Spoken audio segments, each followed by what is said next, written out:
Mateus 15, versículos 10 e 11, diz assim: Jesus chamou para junto de si a multidão e disse: ouçam e entendam, o que entra pela boca não torna o homem impuro, mas o que sai de sua boca, isso o torna impuro. O que sai de sua boca, isso o torna impuro. Gente, Jesus estava com seus discípulos na Galileia. Alguns fariseus vieram de Jerusalém para estarem com ele, talvez para investigarem, observarem, vigiarem, mas enfim, estando com ele, esses fariseus perceberam uma coisa que chamou a atenção deles. Olha, os seus discípulos comem sem lavar as mãos. A gente acha isso muito estranho, porque somos o povo de Israel e há quase 1000 anos nenhum israelita jamais teria coragem de fazer um negócio desse, sentar à mesa, ter uma refeição, ou simplesmente comer alguma coisa sem que antes tivesse lavado as mãos. E isso incomoda o coração deles. Jesus, então, os exorta, depois chama algumas pessoas a si e lhes diz o texto que nós acabamos de ler: o que entra pela boca não torna o homem impuro, mas o que sai de sua boca, isso é o que o torna impuro. Gente, há pouquíssimo tempo atrás, a economia do Brasil estava retomando o seu crescimento. A bolsa crescendo, o dólar caindo, os investidores readquirindo devagarzinho a sua confiança no país e voltando a botar dinheiro aqui dentro. De repente, uma conversa gravada nos porões da República joga de novo todo o país num período de insegurança e instabilidade. A princípio, uma pequena declaração, algo mais ou menos assim: mantém isso, viu? Mantém isso, viu? Se referindo à mesada que o Eduardo Cunha recebia para permanecer em silêncio. Essa simples declaração, mantém isso, viu? Jogou o país num novo período de instabilidade, num novo período de muita insegurança e muitos conflitos. Então, vejam, o poder de algumas poucas palavras, o poder de uma declaração pequena: vê, mantém isso, viu? 4 palavras mexeram com toda uma nação. Gente, existe um caso ainda mais chocante do que esse que eu estou citando para vocês, que aconteceu algum tempo atrás numa escola de São Paulo. Esse caso que eu citei, é claro, é algo que precisa vir à luz, e nós temos orado por isso como igreja, para que o Senhor faça toda a podridão da república, da política, da administração pública, vir à tona para ser tratado. Todos os criminosos, não importa o partido político, têm que ser presos, têm que devolver com juros e correção monetária tudo que roubaram. Então, eu só citei essa declaração para mostrar que algumas poucas palavras tiveram poder de abalar todo um país, com justiça, com razão. Agora, pensando no assunto que eu queria falar com vocês hoje, eu me lembrei de um caso, o caso da Escola Base de São Paulo. Assim ele ficou conhecido na mídia, assim é conhecido até hoje. Me parece que esse ano, no ano que vem, vai sair um livro sobre esse assunto, como as coisas aconteceram e as consequências dela. O caso da Escola Base foi o seguinte: 29 de março de 94, 2 mães acusam os donos da Escola Base em São Paulo, os professores e os pais de um aluno, de abusarem sexualmente dos seus filhos. 2 mães formalizam uma acusação contra a escola, contra os diretores, professores e os pais de um aluno. Elas, preocupadas em que a polícia não esquecesse o caso, ou o caso não tivesse uma repercussão capaz de, talvez, segundo o ponto de vista delas, ajudar outros pais a vigiarem melhor seus filhos e os colégios onde estudam, chamaram toda a imprensa, e a imprensa compareceu. Eram dias que sucediam o impeachment do presidente Collor. Depois que a imprensa saturou os lares com todas as notícias possíveis sobre o impeachment, eles estavam ávidos por qualquer outro escândalo que substituísse aquela notícia e que desse eles oportunidade de terem audiência. E aí, a opinião pública, influenciada pela declaração das mães, influenciada pelas declarações do primeiro delegado do caso, que foi precipitado e ávido pelos seus 5 minutos de fama. A opinião pública, influenciada pela cobertura sufocante da mídia, julgou e condenou aquelas pessoas. Enfurecida com o caso, a população depredou toda a escola, roubou e quebrou a casa de todos esses acusados, dos diretores, dos professores e do tal do pai do aluno que estaria envolvido na situação também. O dono da escola morreu de infarto, sua esposa morreu de câncer. Nenhuma das famílias acusadas suportou a pressão. Todas elas se desfizeram, todos os casais se separaram. As pessoas que sobreviveram, alguns ainda são sobreviventes dessa situação, elas hoje se esforçam para levar uma vida razoavelmente normal, lutando contra uma depressão crônica e, segundo declaração dessas pessoas, uma vontade diária, permanente de morrer. Quando substituíram o delegado, as novas investigações provaram que o caso não passou de uma série de erros. Erros das mães que acusaram, erros do delegado que divulgou da maneira como fez e erro da imprensa que propagou uma notícia falsa.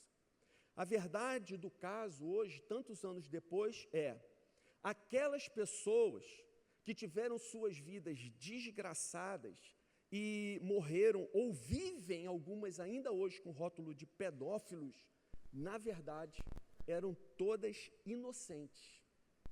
Todas as vidas desgraçadas, todos eram inocentes. E essa desgraça sobre a vida dessas pessoas, suas famílias, sobre os seus queridos, se abateu pela leviandade com que duas mães, um delegado e alguns repórteres conduziram uma informação que depois se provou era falsa. Então Jesus diz: o que entra pela boca não torna o homem impuro, mas é o que sai da boca que o torna.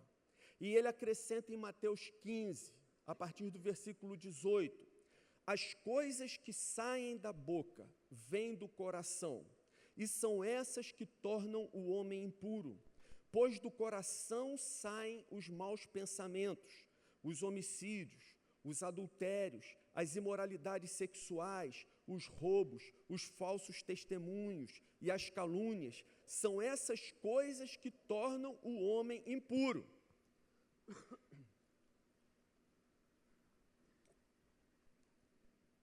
Meus irmãos, aqui, Jesus não está dizendo que não importa que os discípulos não lavem as mãos, por eles não precisarem cuidar da saúde deles, que eles não precisam ter asseio, ou que eles podem ser descuidados ou relaxados com a saúde, com o seu próprio corpo. O que Jesus está dizendo aqui olha gente, vocês estão preocupados com uma infecção intestinal, vocês estão preocupados com um problema de estômago, com alguma contaminação que vem através de algum alimento, mas vocês estão deixando o que é mais importante, o que é vital de lado. Vocês lavam as mãos, higienizam os alimentos, mas o coração de vocês está envenenado. O veneno escorre pela alma de vocês. É isso que Jesus exorta aquelas pessoas. Gente, vocês já notaram que Deus, na sua infinita sabedoria, Ele concedeu a cada um de nós 2 olhos, 2 ouvidos, 2 narinas e uma boca só. Gente, olha a sabedoria de Deus. Você imagina o seguinte: se com uma única boca a gente já se mete em tanta confusão, tanta encrenca, já corremos um risco tão grande. Imagina se cada um de nós tivesse 2 bocas, falando ao mesmo tempo. Imagina, uma conversa de mulheres com 2 bocas cada um, falando aqui, tá, tá, tá, tá, tá, e aqui, tá, tá, tá, tá, tá, tá, tá, tá, tá, tá, tá, tá, tá. Gente, a verdade é que tem muita gente ferida, machucada, magoada, entristecida, deprimida nesse mundo. Muita gente. Por causa de fofocas, por causa de maledicência, intriga, boatos, mentiras. Tudo isso são males que vieram através de declaração de pessoas, suposições, o semear de desunião, de desconfiança, de sentimentos muito ruins. Mas, infelizmente, isso não é algo que acontece apenas no mundo. As igrejas estão cheias de gente que apresentam as mesmas marcas. E o que é pior, produzida por gente que leva o rótulo de discípulo de Jesus. E esse assunto, ele é tão grave para Deus, ele é tão importante para Deus, que Tiago, irmão do Senhor e primeiro bispo da igreja de Jerusalém, ele dedicou um longo texto para tratar desse assunto. Por favor, abra sua Bíblia em Tiago, no capítulo 3. Eu vou ler com vocês a partir do versículo 1. Tiago, capítulo 3, versículo 1.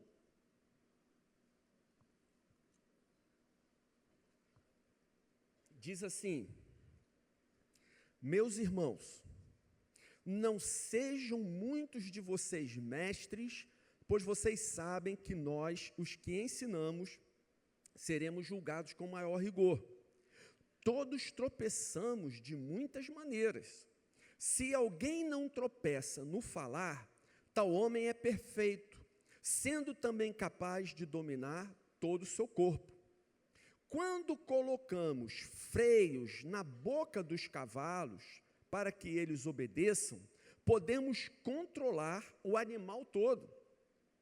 Tomem também como exemplo os navios. Embora sejam tão grandes e impelidos por fortes ventos, são dirigidos por um leme muito pequeno, conforme a vontade do piloto.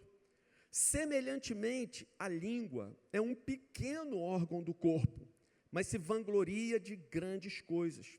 Vejam como um grande bosque é incendiado por uma simples fagulha.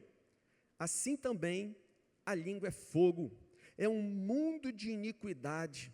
Colocada entre os membros do nosso corpo, contamina a pessoa por inteiro, incendeia todo o curso de sua vida, sendo ela mesma incendiada pelo inferno. Toda espécie de animais, aves, répteis e criaturas do mar doma-se e tem sido domada pela espécie humana. A língua, porém, ninguém consegue domar. É um mal incontrolável, cheio de veneno mortífero.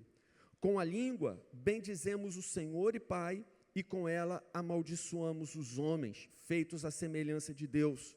Da mesma boca procedem bênção e maldição. Meus irmãos, não pode ser assim. Acaso podem sair água doce e água amarga da mesma fonte?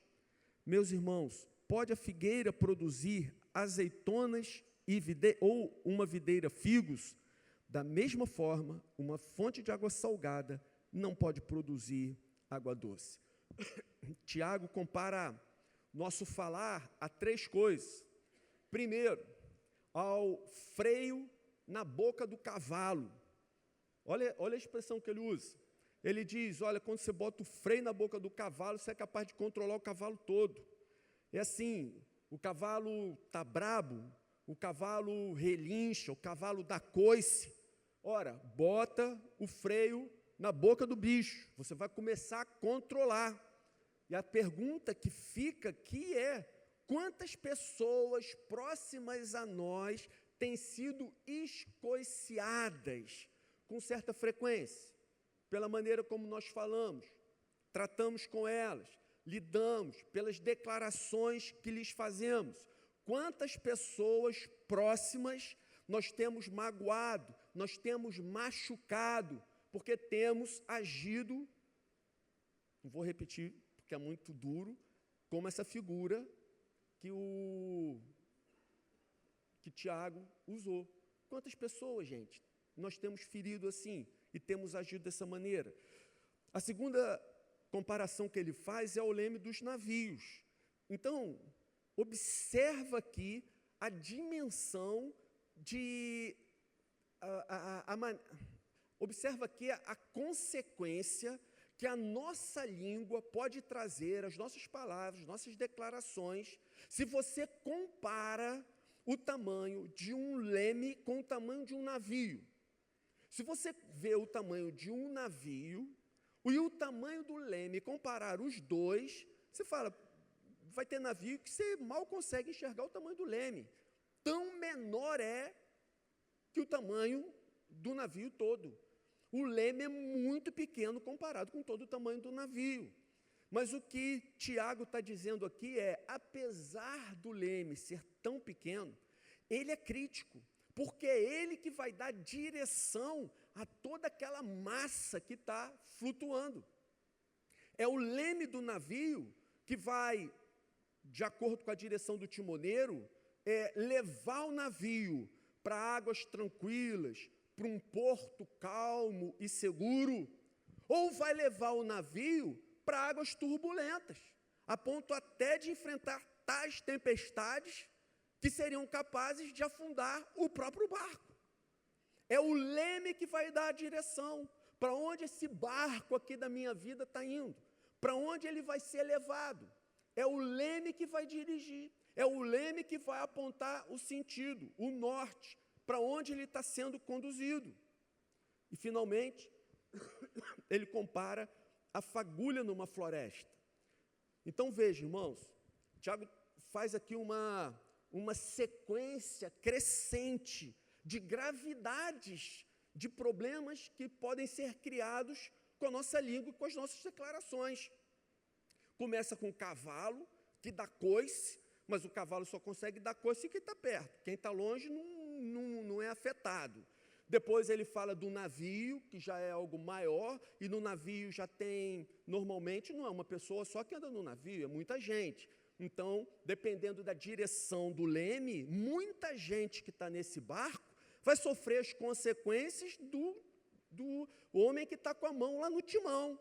Então, tem um timoneiro, mas toda a tripulação e todos os passageiros do barco sofrerão a consequência da decisão daquele que está com a mão no timão. Em terceiro lugar, ele diz, olha, mas tem uma coisa pior. A língua também, ela é como uma fagulha numa floresta. Vocês acabaram de ver um incêndio lá em Portugal. Quantas pessoas morreram no meio das estradas, porque depois que a floresta começa a ser incendiada, controlar aquele fogo é muito difícil.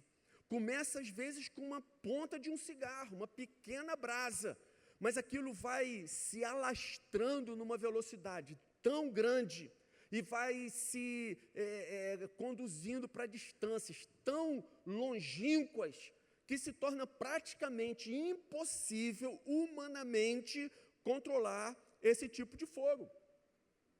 Aí eu me lembro de uma história que eu li certa vez, de um pastor que levou uma senhora fofoqueira da sua igreja ao topo da torre da igreja, e lá rasgou um travesseiro de penas e falou para ela, senhora, agora a senhora vai atrás dessas penas aí que o vento está levando, e a senhora vai recolher todas. E a senhora falou para ele aqui, mas elas estão indo muito longe, e algumas eu não sei nem onde que vão parar.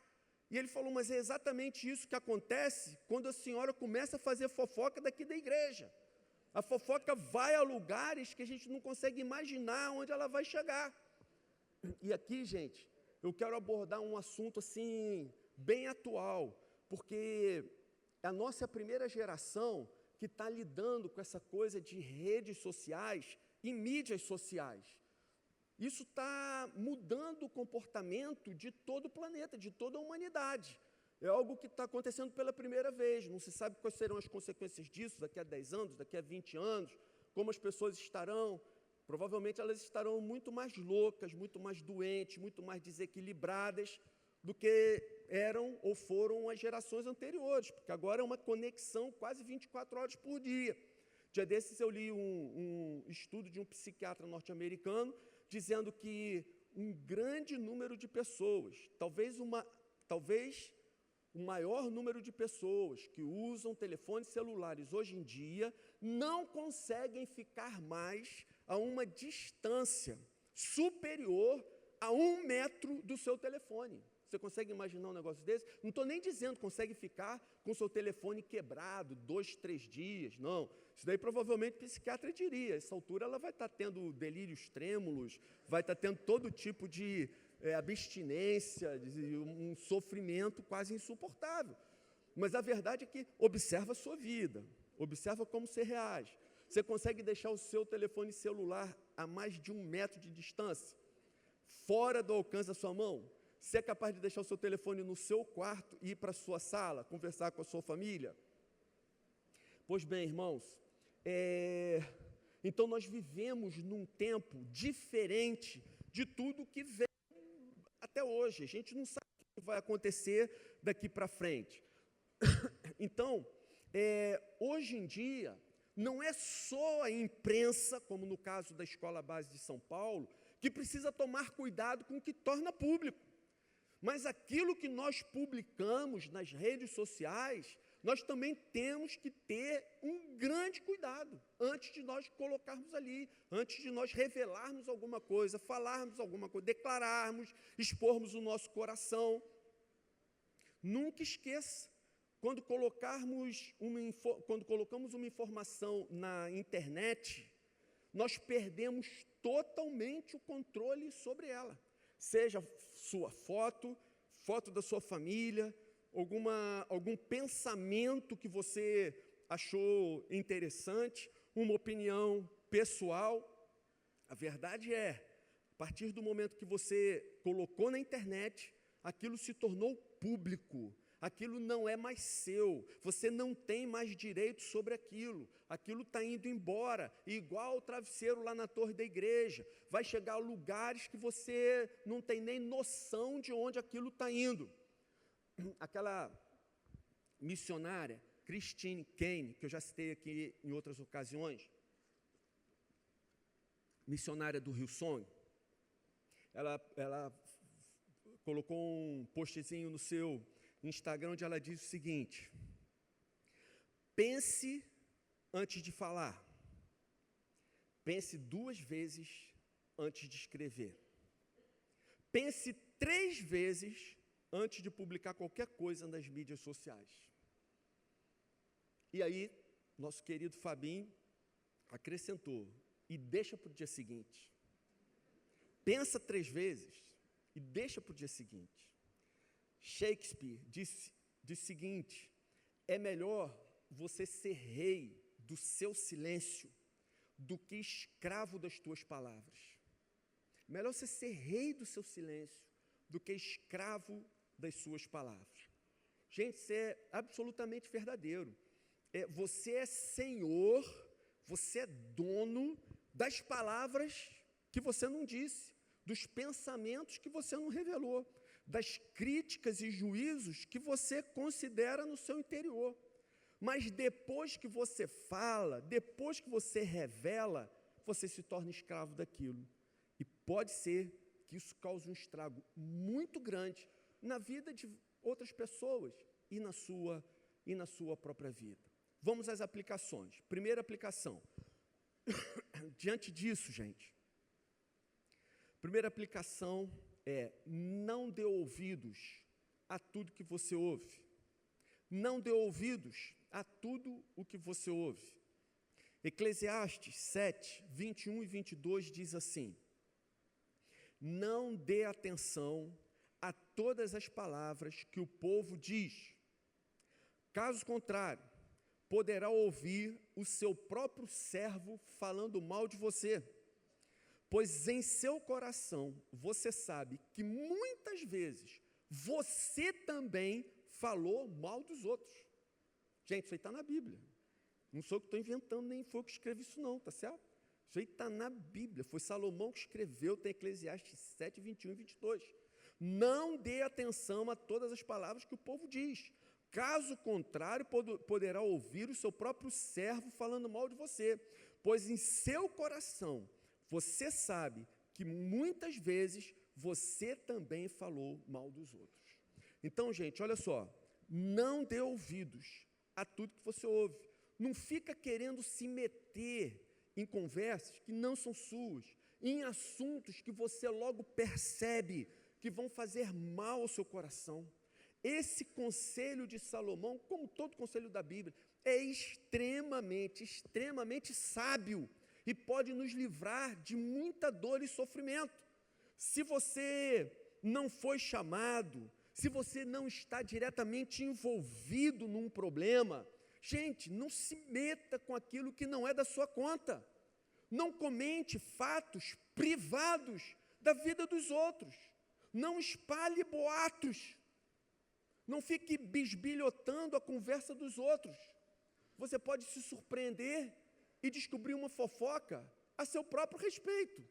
Isso vai te entristecer, isso vai levar você a sofrer. Você não está contribuindo em nada para o reino, nem para abençoar a vida das pessoas. Segunda aplicação. Selecione bem suas companhias. Salmo 51, 8. O rei Davi diz: Senhor, faze-me ouvir de novo júbilo e alegria, e os ossos que esmagaste exultarão. Veja, gente, selecione bem suas companhias. E o rei Davi pede: Senhor, é mais ou menos assim, Davi está arrasado, porque ele entendeu a gravidade do seu pecado. Ele está destruído por dentro. A sensação dele é que os seus ossos foram esmagados diante da convicção de pecado que tomou seu coração.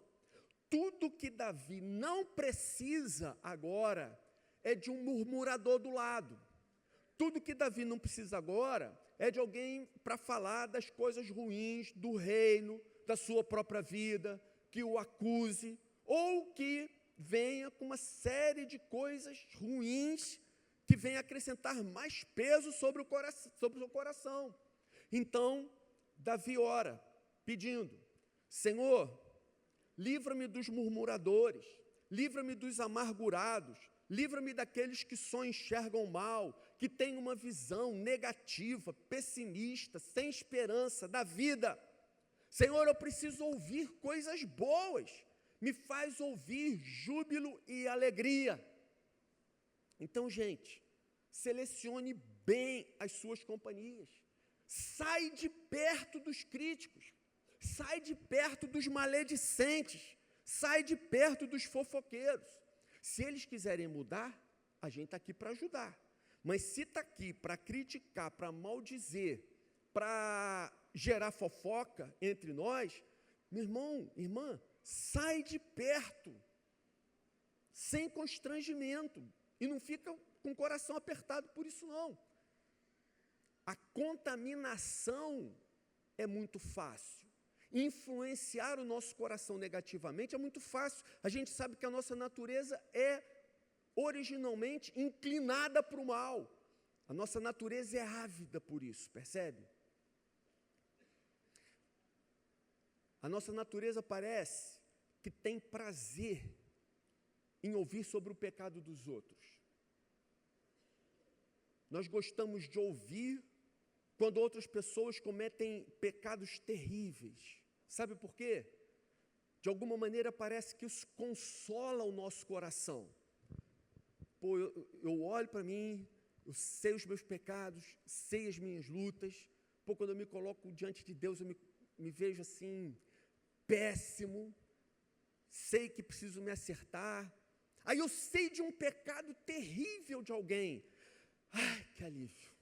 Tem outro que peca mais do que eu. Tem outro que faz pior do que eu. E aí parece que há um prazer da gente passar isso adiante. Mas olha, grava uma coisa.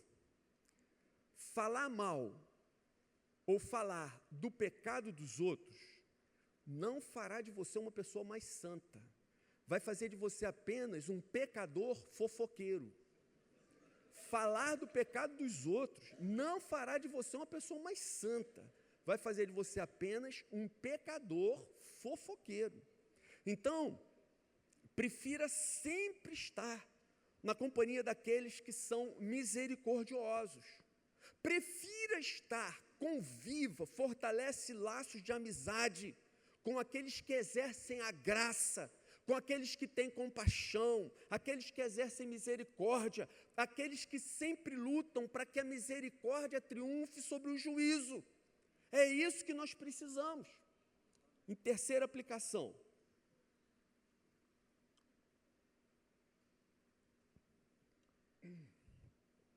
não julgue seus irmãos com severidade. Veja só, não estou dizendo, e não acho que seja bíblico dizer, não julgue seus irmãos. Não é, não julgue seus irmãos, é não julgue seus irmãos com severidade, certo? Não seja severo ao julgar os outros, que é para que você possa contar com a misericórdia de Deus sobre a sua vida. Veja, Mateus capítulo 7, versículos 1 e 2, Jesus diz assim: não julguem, para que vocês não sejam julgados, pois da mesma forma que julgarem, vocês serão julgados, e a medida que usarem, também será usada para medir vocês. Esse é um dos textos que fala sobre o julgamento. Então, ele não esgota o assunto aqui nesses versículos. Tem outras passagens que falam, que acrescentam entendimento sobre julgamento a respeito de terceiros. Mas aqui, o importante do texto, aqui a ênfase é, olha, a medida que vocês usarem, será usada para medir vocês. Se a minha mão for pesada na hora de eu julgar o meu irmão, quando eu for julgado, Deus também pesará a sua mão sobre mim. Se eu for compassivo na hora de julgar os meus irmãos, Deus me julgará com compaixão. Olha a oração do Pai Nosso. Pai, perdoa as nossas dívidas, assim como perdoamos aos nossos devedores. Assim como, na mesma medida, da mesma forma, com o mesmo peso, a medida que usarmos será usada conosco. Era por isso que Jesus pegava tão pesado com os religiosos, era tão compassivo com os pecadores. Porque os religiosos, tendo uma visão distorcida de si mesmos, eles se consideravam justos e retos. E por eles se considerarem justos e retos e olharem as pessoas de cima para baixo, eles tendiam a ter um julgamento muito duro, muito severo, muito pesado sobre as pessoas. Na maioria das vezes, eles exerciam um julgamento perverso e cruel. Mas os que se reconhecem pecadores têm uma visão real de si próprios, do seu próprio coração. Por isso não costumam julgar ninguém com severidade, mas na sua vergonha apenas reconhecem a sua miséria. É aquele texto que da parábola que Jesus contou, Lucas 18, em que o publicano e o fariseu estão orando, e o fariseu orava dizendo: Deus, eu te agradeço porque não sou como os outros homens, ladrões, corruptos, adúlteros, nem mesmo como esse publicano. Jejuo 2 vezes por semana, dou o dízimo de tudo que eu ganho. E o publicano, à distância, nem ousava olhar para o céu, mas batendo no peito, dizia apenas: Deus, tem misericórdia de mim, que sou pecador. Então, gente, podem estar certos. No final, quando nós formos prestar contas diante do nosso Deus, será o peso usado sobre os fariseus, mestres e mestres da lei.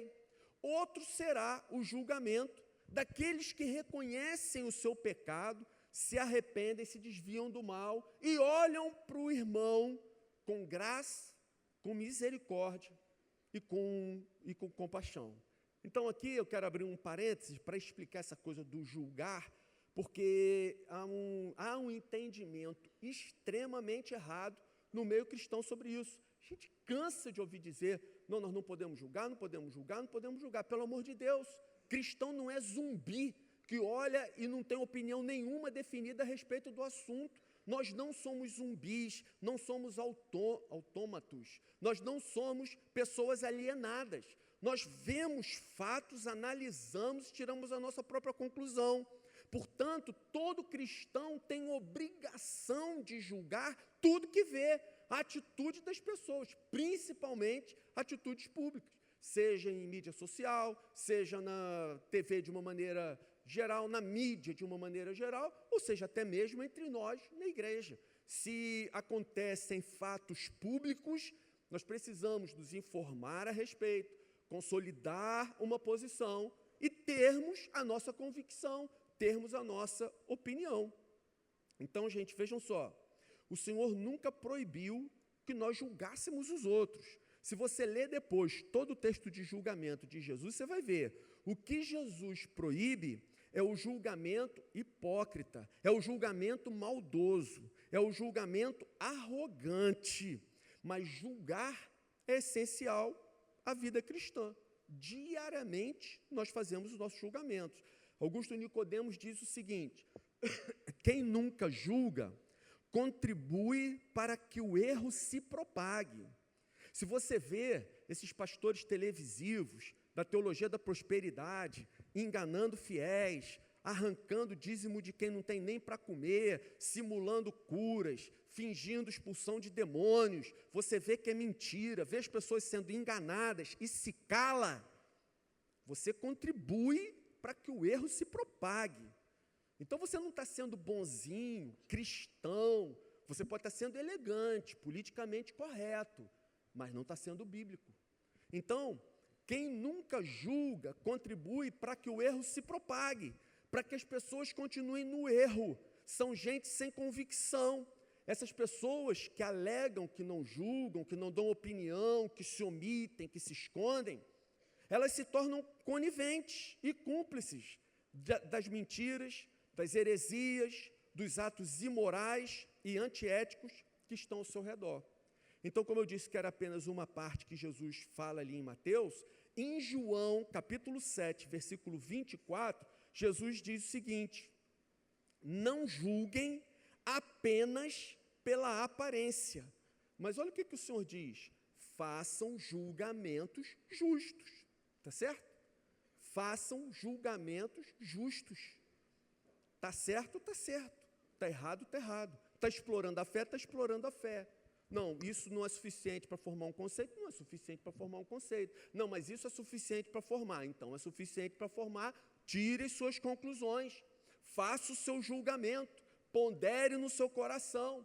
Não aceite qualquer coisa, porque alguém que se intitulou pastor, bispo, pior do que tudo, apóstolo, está dizendo, não aceite, julgue, considere, pondere segundo a Bíblia Sagrada. A ideia de que Jesus ensinou que nós não podemos julgar os outros é falsa. Nós temos que julgar o tempo todo. O tempo todo. Mas vou dar um exemplo real aqui, vocês querem ver?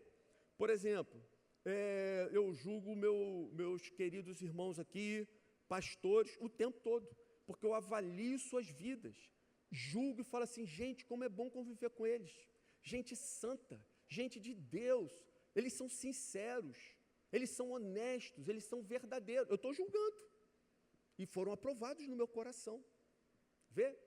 O juízo condenado é aquele juízo assim, o irmão, estou desconfiado que o irmão está aprontando alguma coisa. Esse juízo é condenado. Mas que nós precisamos julgar, avaliar, considerar, ponderar no nosso coração. 24 horas por dia, meus irmãos, nós precisamos. E está aqui o parâmetro.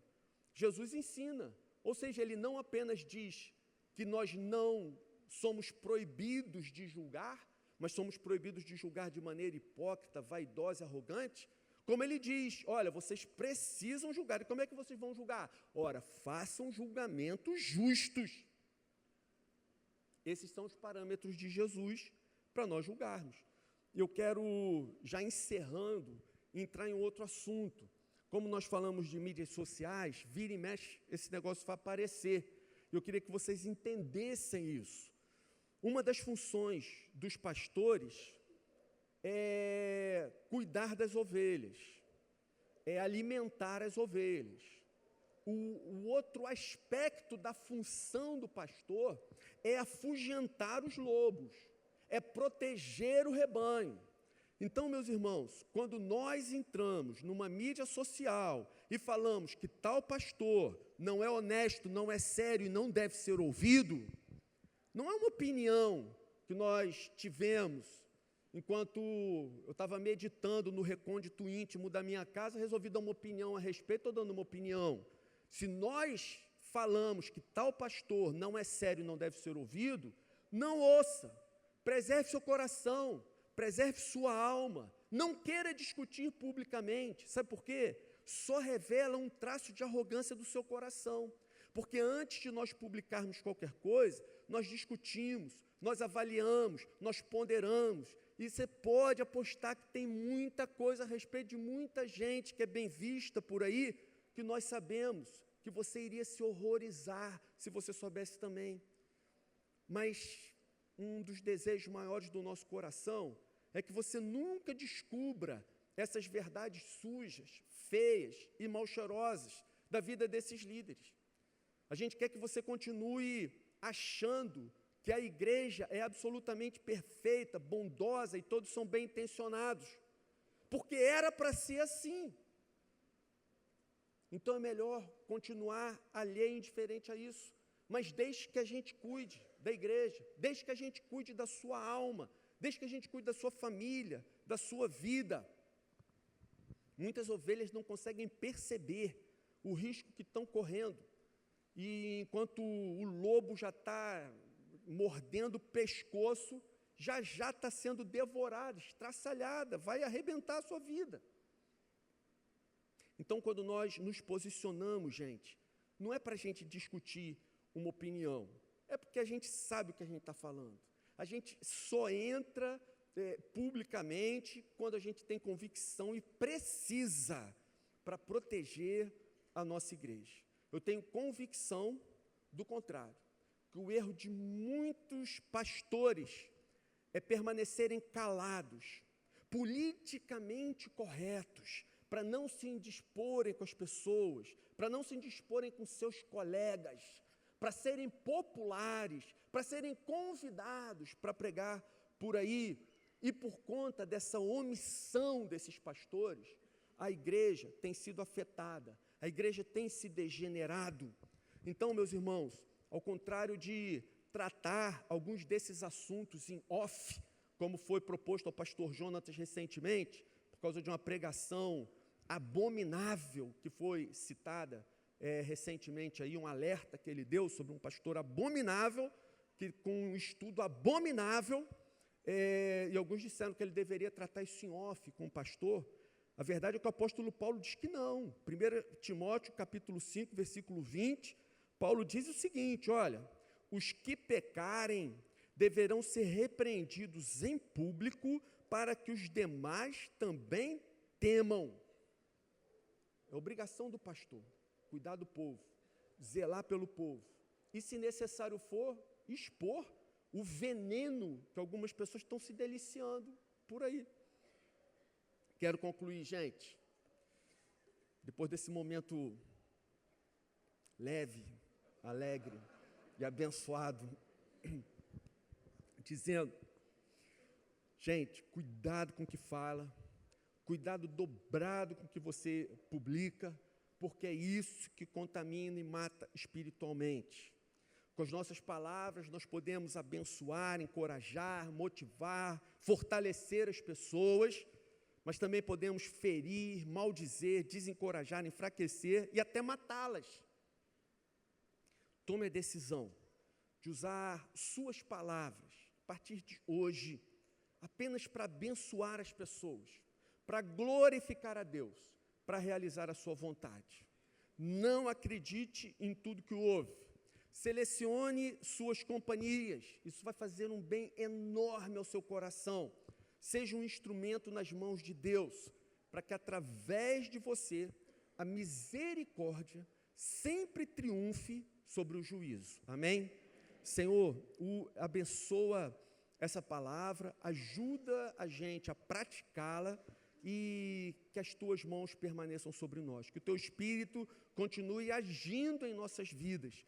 Livra, Senhor, a nossa boca da fofoca, maledicência, de a usarmos de uma maneira negativa e ruim, e dá-nos uma graça especial, para que dos nossos lábios saiam apenas palavras motivadoras, abençoadoras, encorajadoras, que fortaleçam a fé das pessoas e a sua decisão de andarem com Jesus até o fim. Então, dá-nos essa graça, nós pedimos e agradecemos no nome do Senhor. Amém.